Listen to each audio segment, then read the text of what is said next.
ఈశ్వరుడి ద్వారా మీకు ఏదైతే లభించిందో దానిలోనే నీకు ఆనందం దొరుకుతుంది.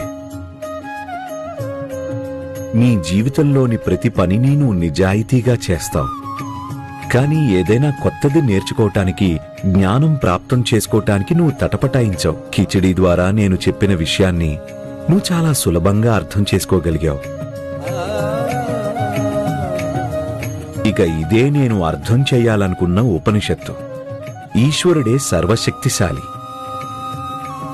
ఈశ్వరుడు మనకేదైతే ఇచ్చాడో అదే మనకి ఉపయోగకరం.